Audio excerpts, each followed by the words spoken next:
Good evening. Nearly 10 years ago, America suffered the worst attack on our shores since Pearl Harbor. This mass murder was planned by Osama bin Laden and his al-Qaeda network in Afghanistan.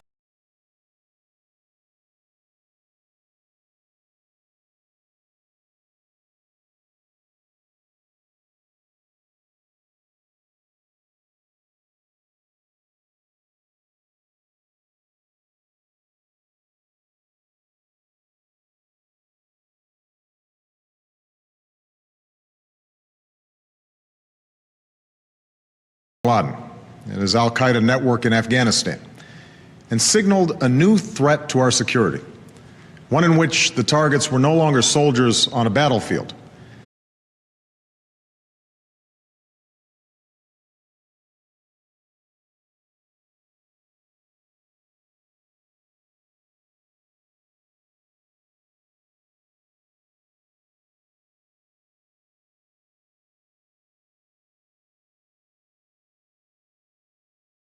Soldiers on a battlefield, but innocent men, women, and children going about their daily lives.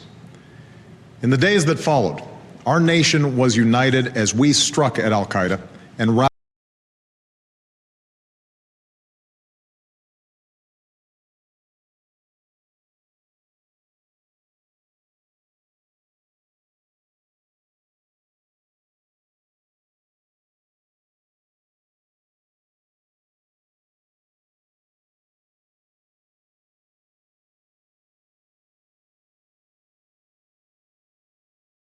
as we struck at al-Qaeda and routed the Taliban in Afghanistan.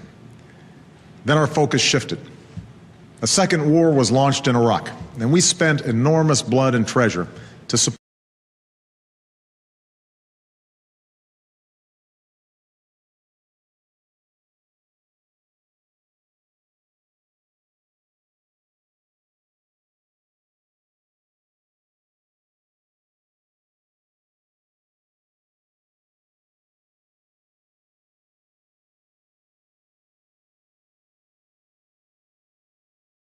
enormous blood and treasure to support a new government there. By the time I took office, the war in Afghanistan had entered its 7th year. But al-Qaeda's leaders had escaped into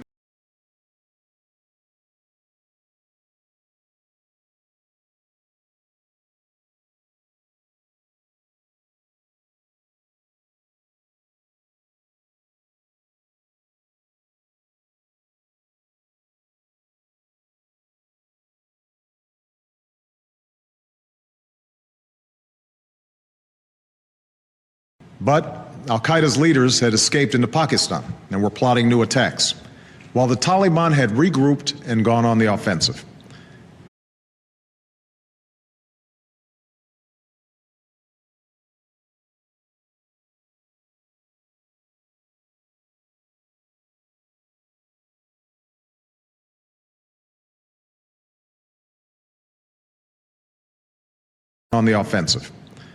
Without a new strategy and decisive action, our military commanders warned that we could face a resurgent al-Qaeda and a Taliban taking over large parts of Afghanistan.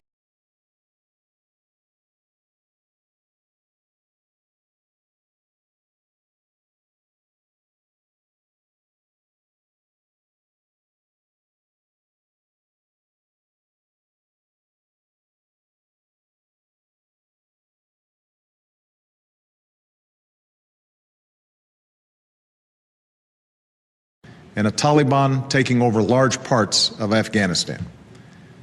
For this reason, in one of the most difficult decisions that I've made as president,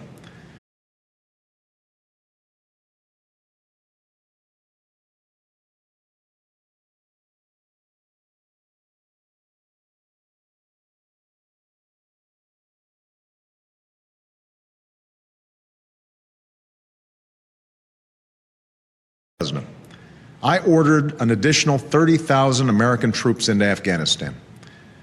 When I announced this surge at West Point, we set clear objectives: to refocus on al-Qaeda,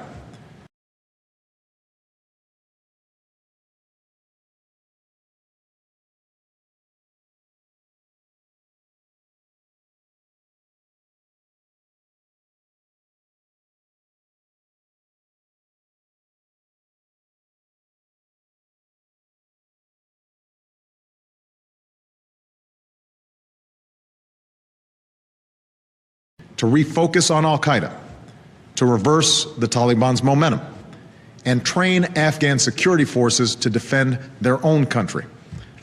I also made it clear that our commitment would not be open-ended and that we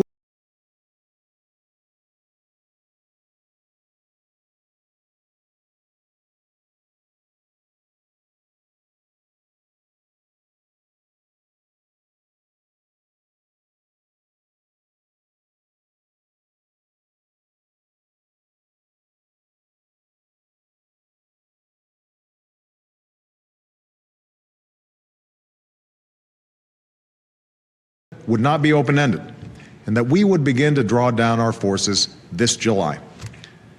Tonight, I can tell you that we are fulfilling that commitment. Thanks to our extraordinary men and women.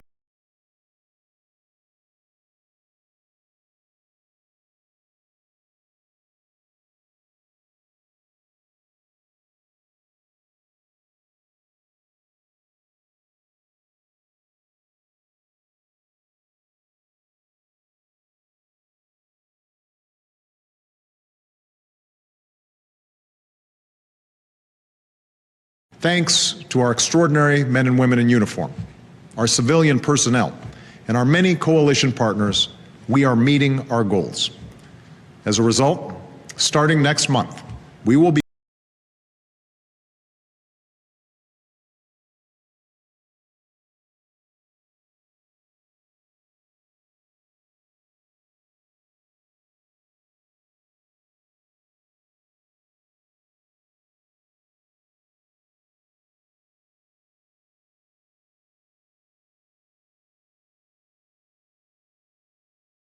As a result, starting next month, we will be able to remove 10,000 of our troops from Afghanistan by the end of this year, and we will bring home a total of 33,000.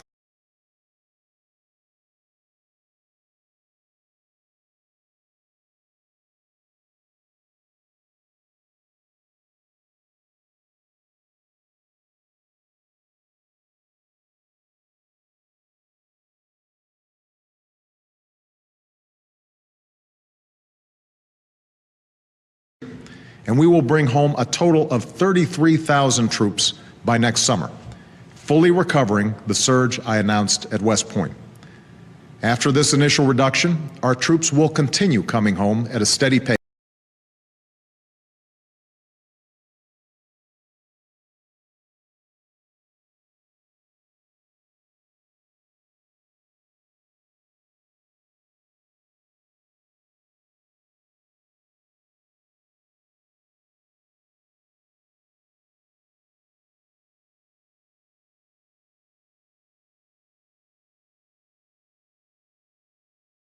Continue coming home at a steady pace as Afghan security forces move into the lead. Our mission will change from combat to support.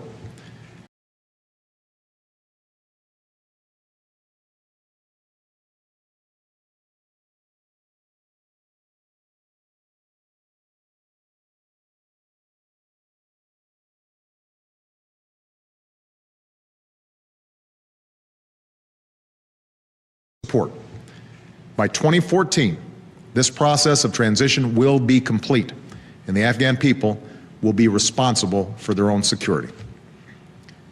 We're starting this drawdown from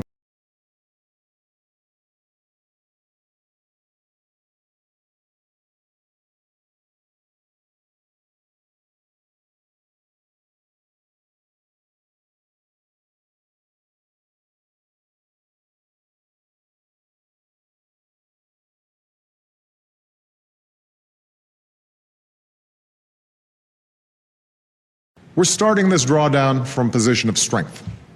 Al-Qaeda is under more pressure than at any time since 9/11. Together with the Pakistani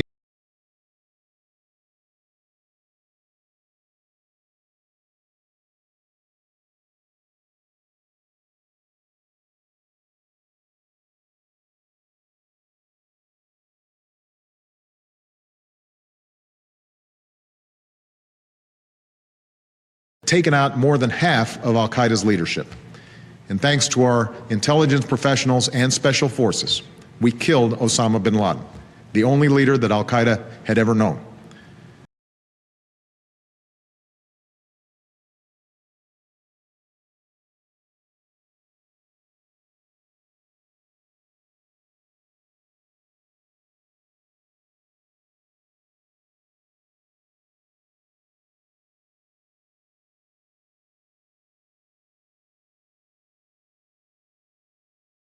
That al-Qaeda had ever known. This was a victory for all who have served since 9/11. One soldier summed it up well.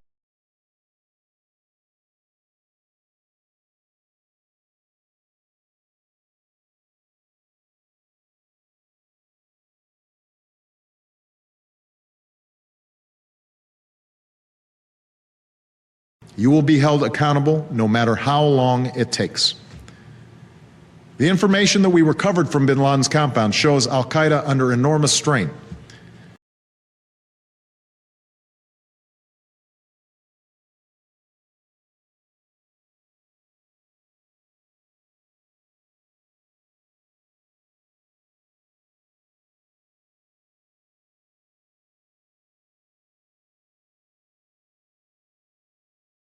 Under enormous strain. Bin Laden expressed concern that al-Qaeda had been unable to effectively replace senior terrorists that had been killed, and that al-Qaeda has failed in its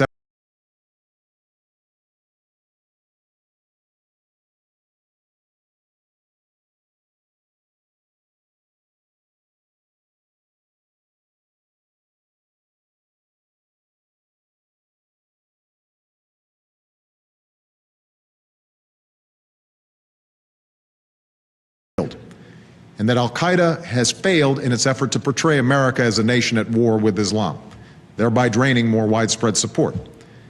Al-Qaeda remains dangerous, and we must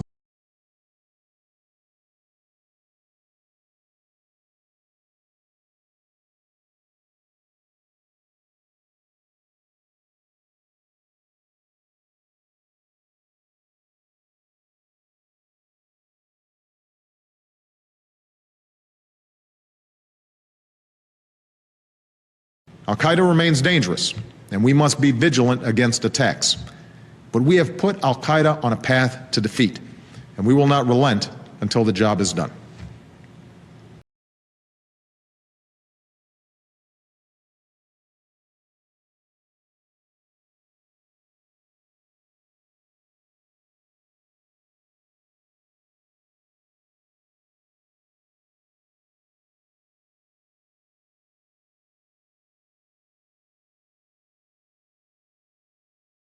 Job is done. In Afghanistan, we've inflicted serious losses on the Taliban and taken a number of its strongholds. Along with our surge, our allies also increased their commitments, which helped stay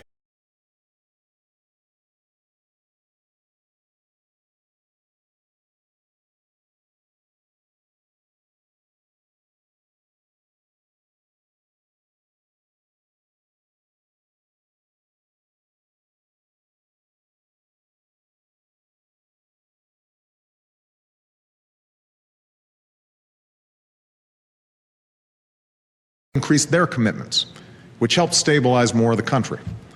Afghan security forces have grown by over 100,000 troops, and in some provinces and municipalities, we've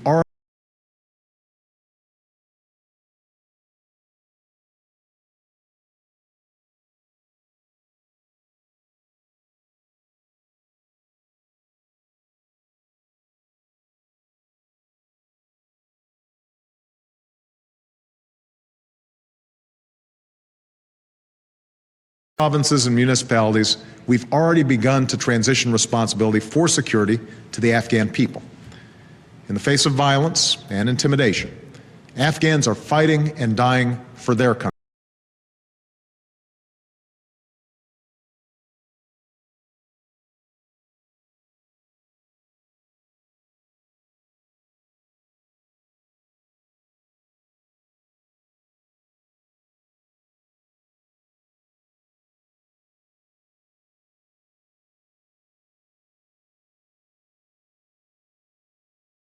Afghans are fighting and dying for their country, establishing local police forces, opening markets and schools, creating new opportunities for women and girls, and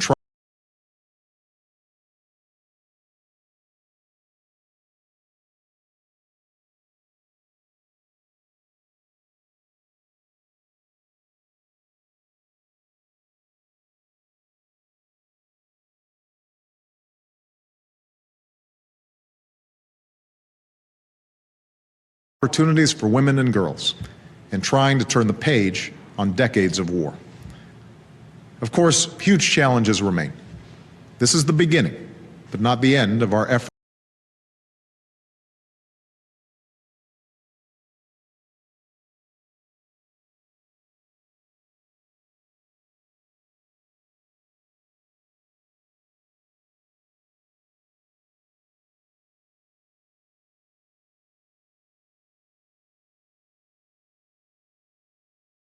But not the end of our effort to wind down this war.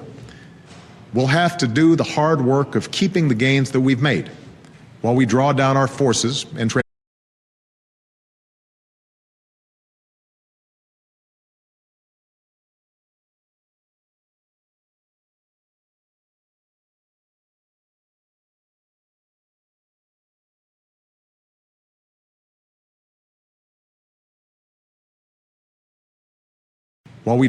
our forces and transition responsibility for security to the Afghan government. And next May, in Chicago, we will host a summit with our NATO allies and partners.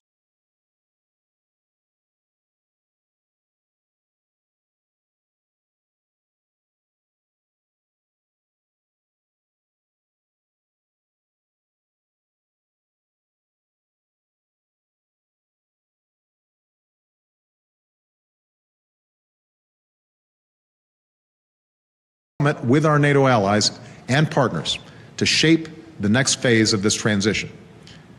We do know that peace cannot come to a land that has known so much war without a political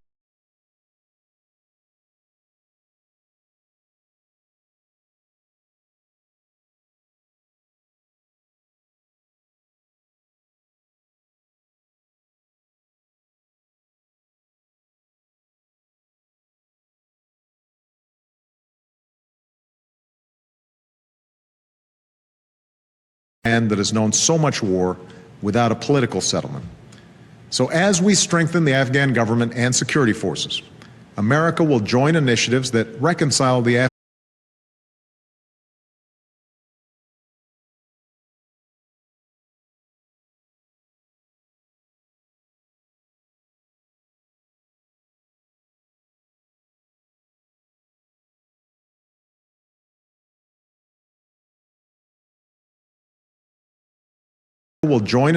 that reconcile the Afghan people, including the Taliban. Our position on these talks is clear. They must be led by the Afghan government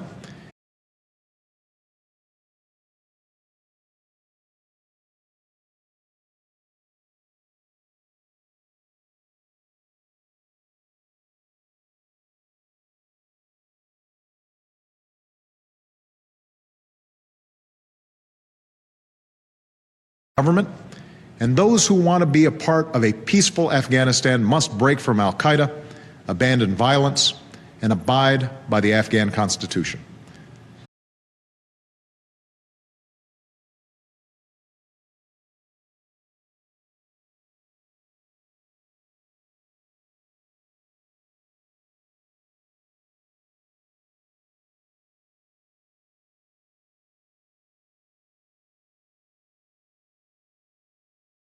Constitution. But in part because of our military effort, we have reason to believe that progress can be made. The goal that we seek is achievable and can be expressed simply.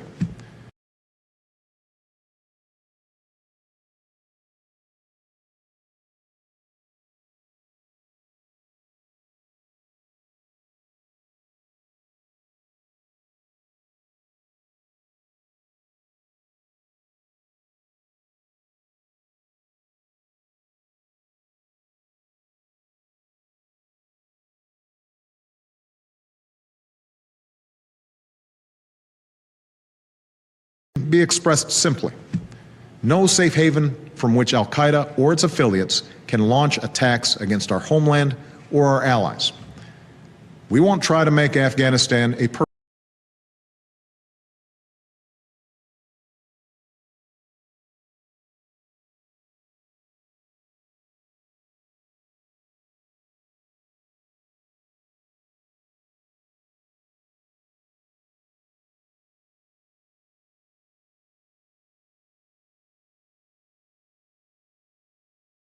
We won't try to make Afghanistan a perfect place. We will not police its streets or patrol its mountains indefinitely. That is the responsibility of the Afghan government, which must step up its ability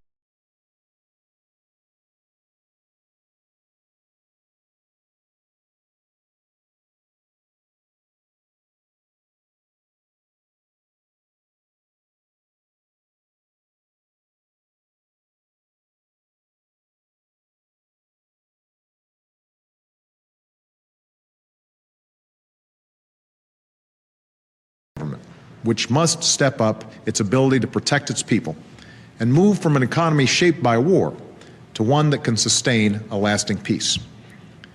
What we can do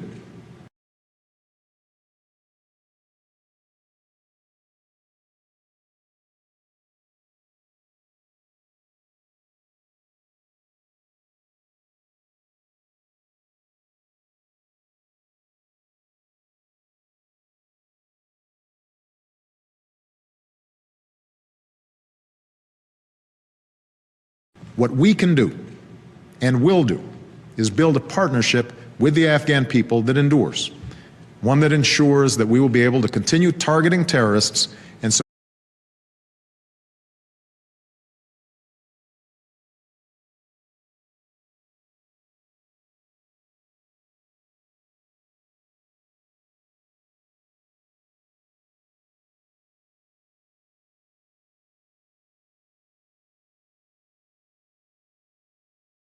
continue targeting terrorists and supporting a sovereign Afghan government. Of course, our efforts must also address terrorist safe havens in Pakistan. No country is more endangered by the presence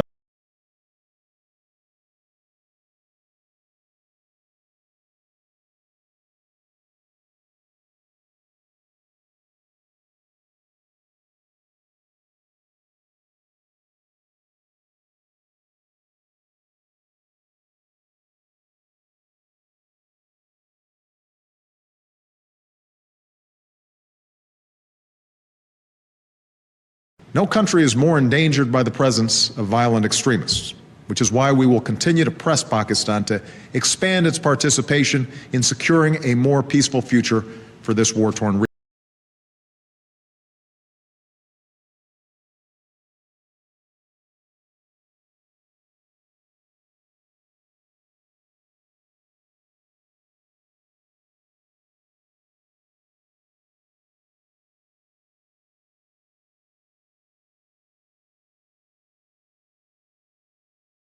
A more peaceful future for this war-torn region. We'll work with the Pakistani government to root out the cancer of violent extremism, and we will insist that it keep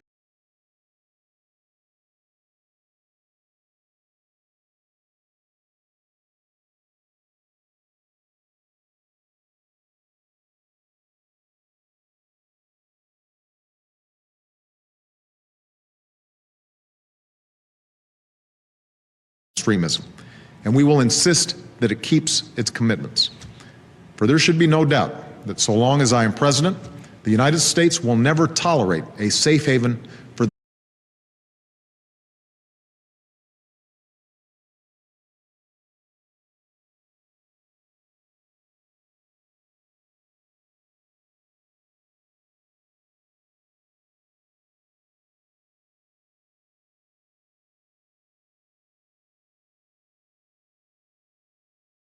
will never tolerate a safe haven for those who aim to kill us.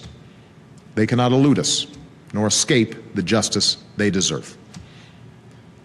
My fellow Americans, this has been a difficult decade for our country.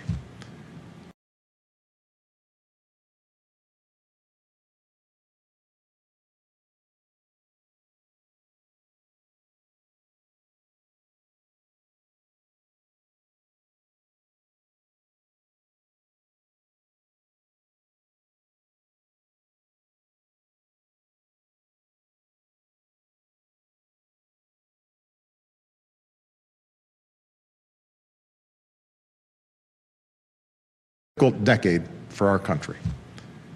We've learned anew the profound cost of war, a cost that's been paid by the nearly 4,500 Americans who have given their lives in Iraq and the over 1,500 who have done so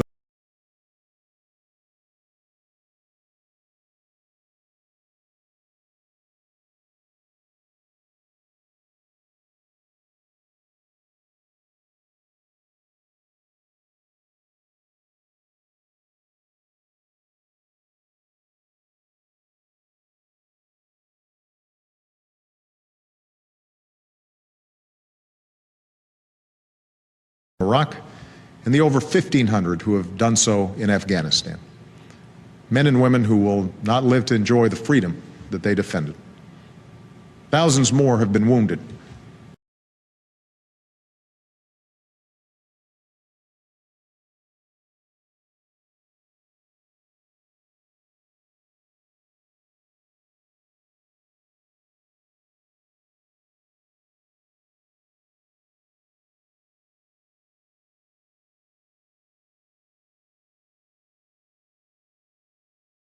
Thousands more have been wounded.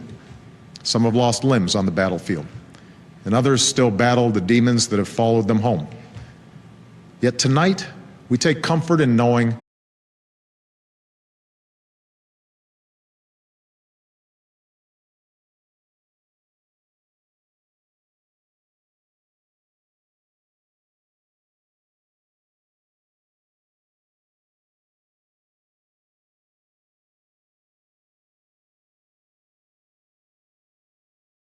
Yet tonight, we take comfort in knowing that the tide of war is receding. Fewer of our sons and daughters are serving in harm's way. We've ended our combat mission in Iraq.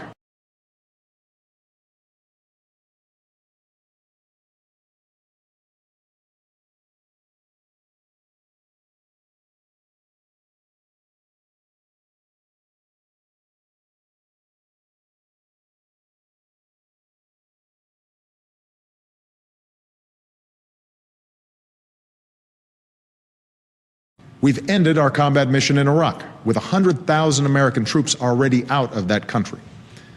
And even as there will be dark days ahead in Afghanistan, the light of a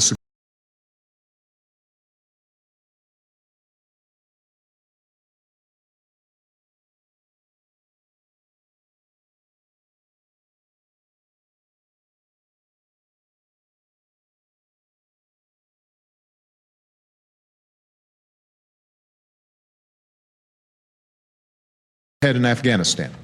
The light of a secure peace can be seen in the distance.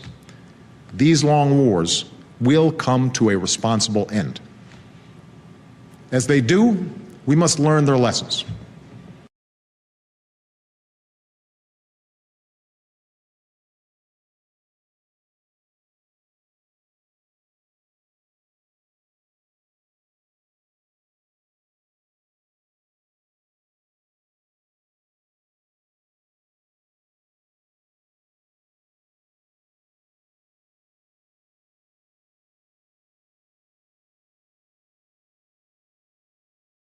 As they do, we must learn their lessons. Already this decade of war has caused many to question the nature of America's engagement around the world. Some would have America retreat from our responsibility.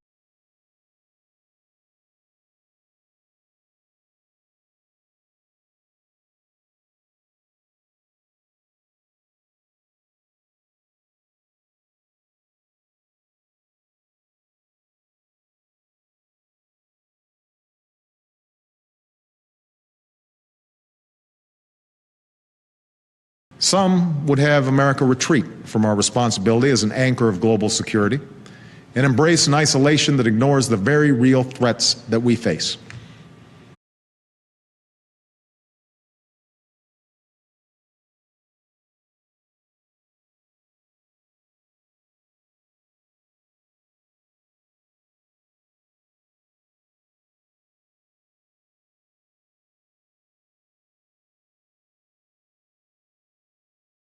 Very real threats that we face. Others would have America overextended, confronting every evil that can be found abroad. We must chart a more centered course.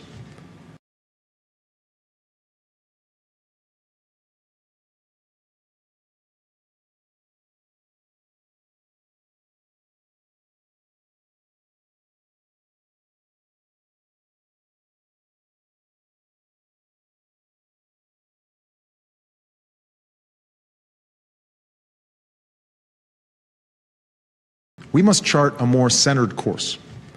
Like generations before, we must embrace America's singular role in the course of human events. But we must be as pragmatic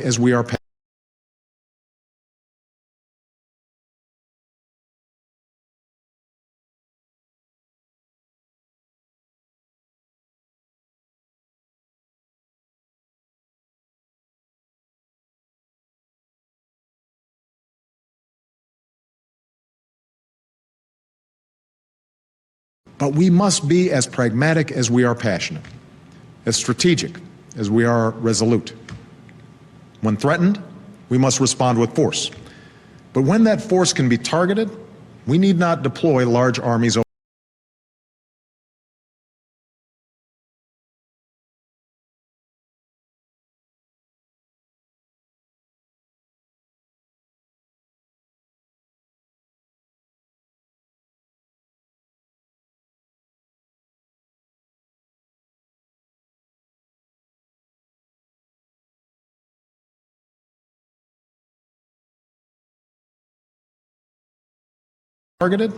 We need not deploy large armies overseas.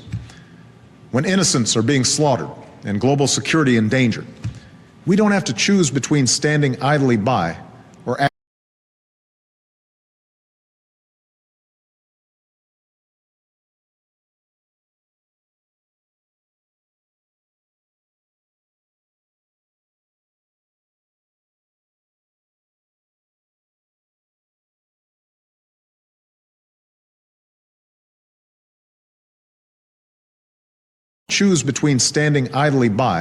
or acting on our own.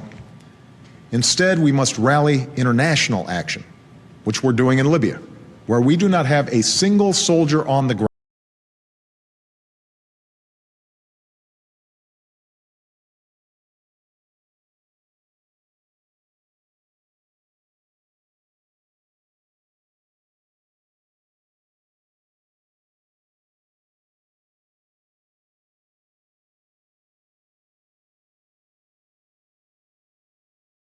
We do not have a single soldier on the ground, but are supporting allies in protecting the Libyan people and giving them the chance to determine their own destiny.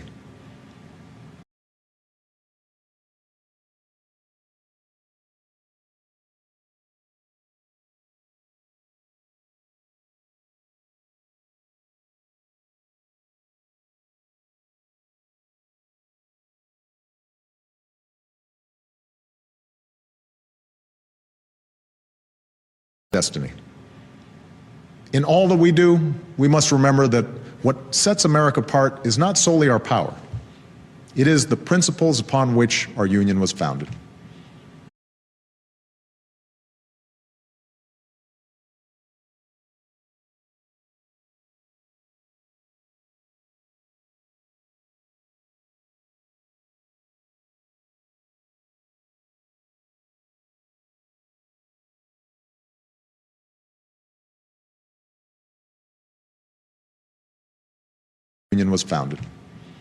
We're a nation that brings our enemies to justice while adhering to the rule of law and respecting the rights of all our citizens.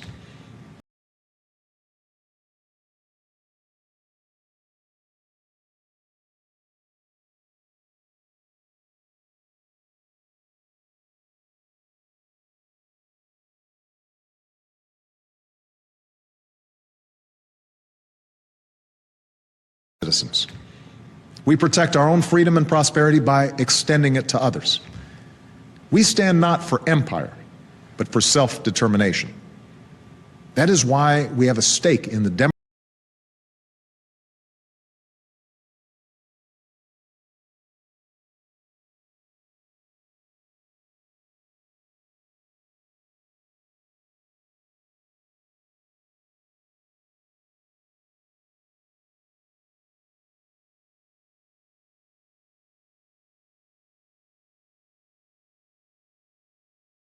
That is why we have a stake in the democratic aspirations that are now washing across the Arab world. We will support those revolutions with fidelity to our ideals, with the power of our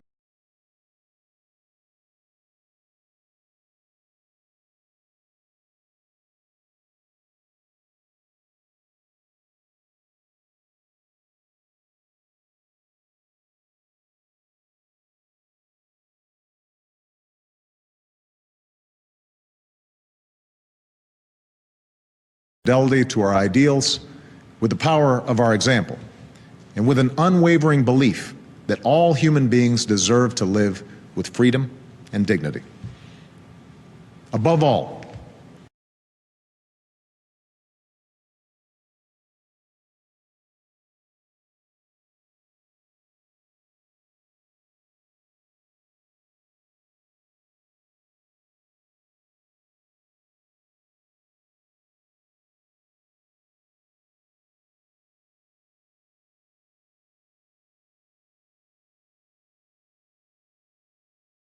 Above all, we are a nation whose strength abroad has been anchored in opportunity for our citizens here at home. Over the last decade, we have spent $1 trillion on war at a time of $1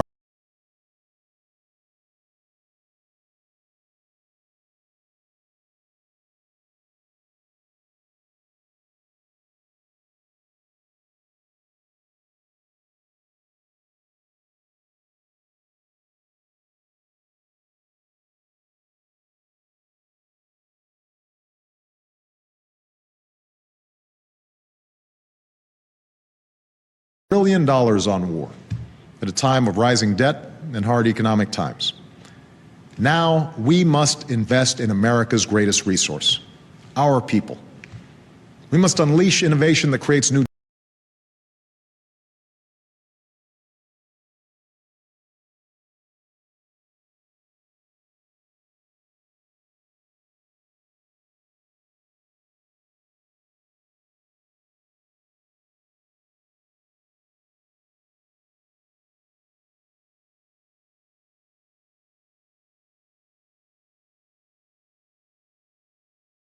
We must unleash innovation that creates new jobs and industries while living within our means. We must rebuild our infrastructure and find new and clean sources of energy.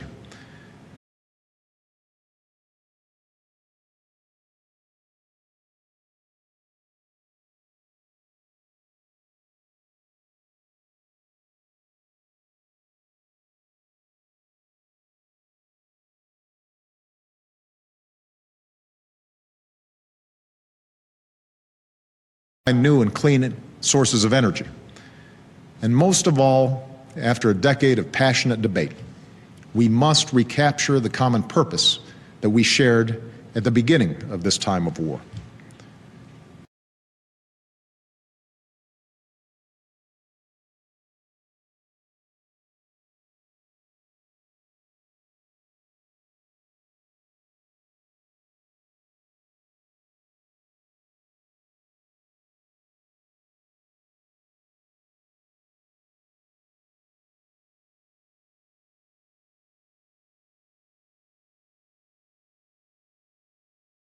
Beginning of this time of war. For our nation draws strength from our differences, and when our union is strong, no hill is too steep, no horizon is beyond our reach.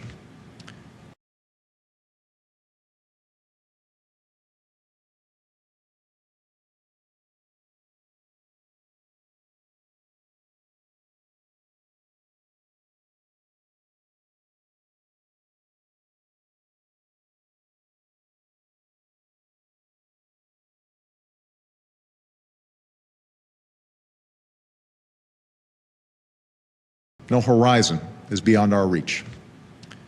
America, it is time to focus on nation building here at home. In this effort, we draw inspiration from our fellow Americans who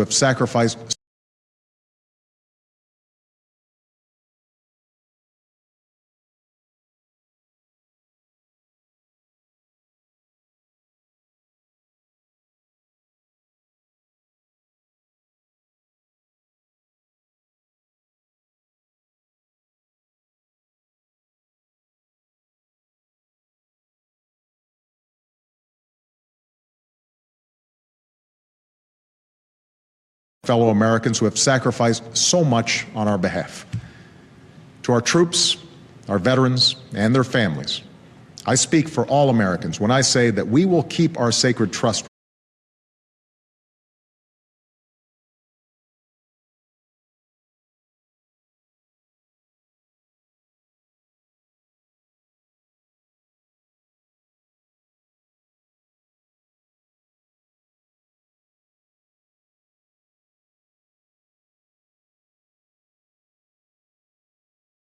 say that we will keep our sacred trust with you and provide you with the care and benefits and opportunity that you deserve.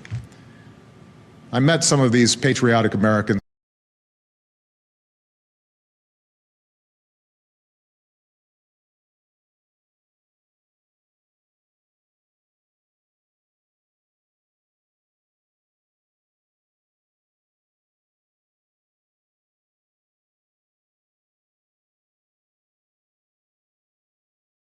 I met some of these patriotic Americans at Fort Campbell.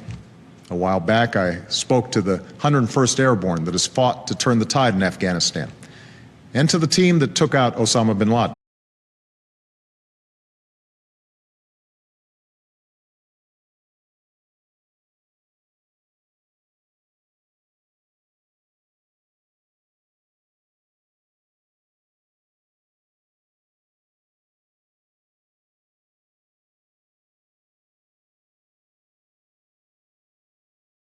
And to the team that took out Osama bin Laden. Standing in front of a model of bin Laden's compound, the Navy SEAL who led that effort paid tribute to those who had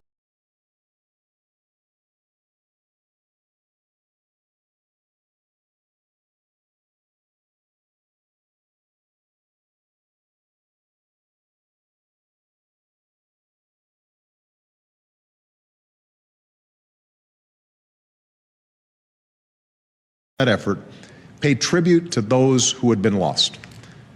Brothers and sisters in arms whose names are now written on bases where our troops stand guard overseas.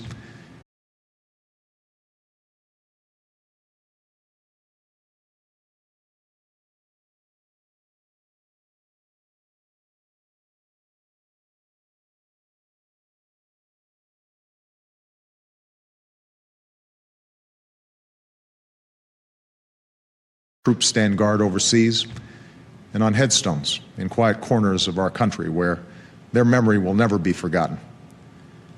This officer, like so many others I've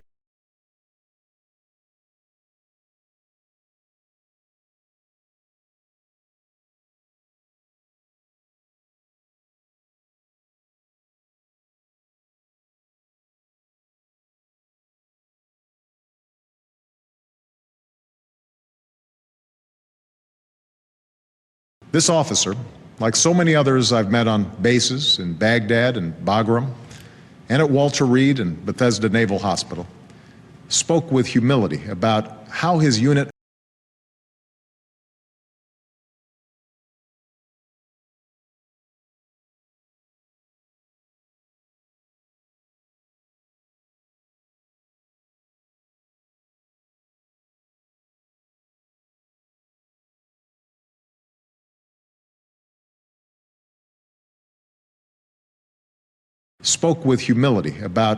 his unit worked together as one, depending on each other and trusting one another, as a family might do in a time of peril.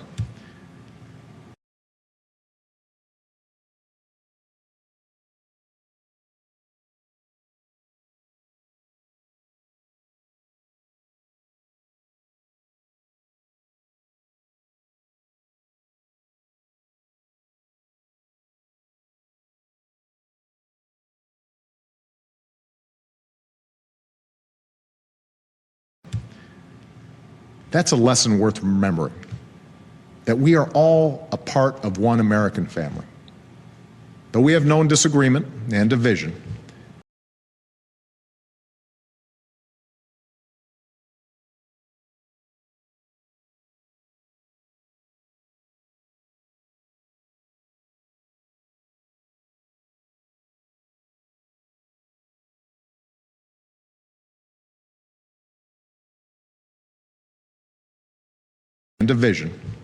we are bound together by the creed that is written into our founding documents, and a conviction that the United States of America is a country that can achieve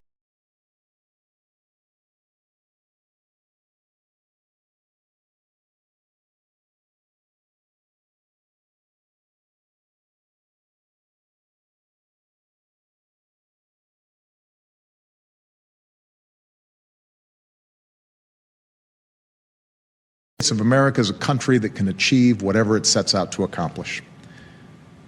Now, let us finish the work at hand. Let us responsibly end these wars and reclaim the American dream that is at the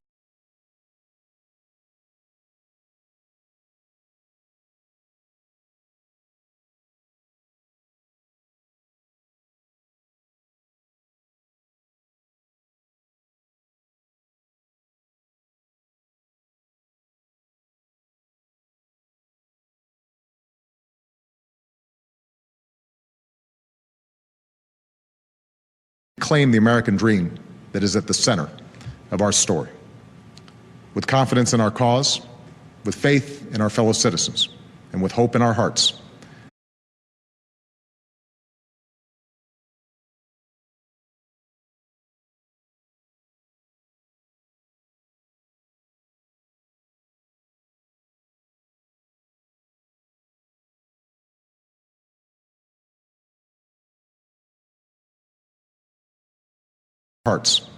let us go about the work of extending the promise of America for this generation and the next. May God bless our troops, and may God bless the United States of America.